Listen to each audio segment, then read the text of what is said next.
جناب صدر، معزز اساتذہ کرام اور میرے ہم مکتب ساتھیوں، السلام علیکم۔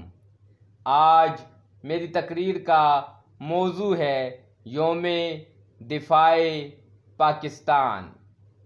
جناب صدر، آزاد قوموں کی تاریخ میں کچھ ایسے دن بھی آتے ہیں جو ان کی آزادی کے خوبصورت لمحات میں ایک خوشگوار یاد بن جاتے ہیں، جو ان قوموں کے ماتھے کا جھومر ہوتے ہیں، جو ان کی آنے والی نسلوں کے لیے تا قیامت فخر کا باعث بنتے ہیں، کیونکہ آزادی کو محض حاصل کر لینا ہی کافی نہیں، بلکہ اسے غیرت و حمیت کے ساتھ برقرار رکھنا بھی بے حد ضروری ہے۔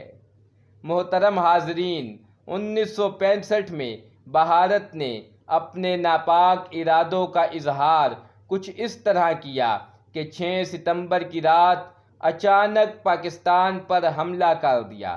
کوئی اور قوم ہوتی، کوئی اور ملک ہوتا اور کوئی بھی اور فوج ہوتی تو شاید یہ حرکت کامیاب بھی ہو جاتی، مگر پاکستانی قوم کے غیور عوام اور بہادر فوج نے بھارت کو نہ صرف دن میں تارے دکھائے، بلکہ میجر راجہ عزیز بھٹی جیسے فرض شناس اور آہنی حوصلہ رکھنے والے مجاہد نے انہیں BRB کے کناروں تک ہی محدود کر دیا۔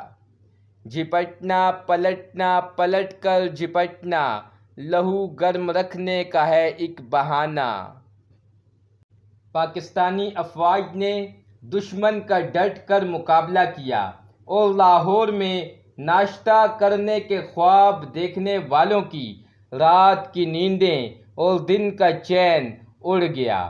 ستمبر 1965 کے دن وہ دن ہیں جب بھارت کو زمینی، فضائی اور بحری میدان میں مکمل شکست کا سامنا کرنا پڑا۔ آج ہم 6 ستمبر کو یوم دفاع پاکستان کے طور پر مناتے ہیں۔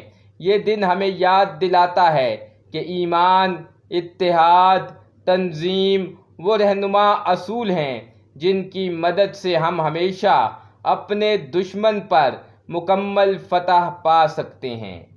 امید کرتا ہوں کہ آپ کو یہ ویڈیو پسند آئی ہوگی۔ اس طرح کی مزید ویڈیوز دیکھنے کے لیے میرے اس چینل کو سبسکرائب کر لیں۔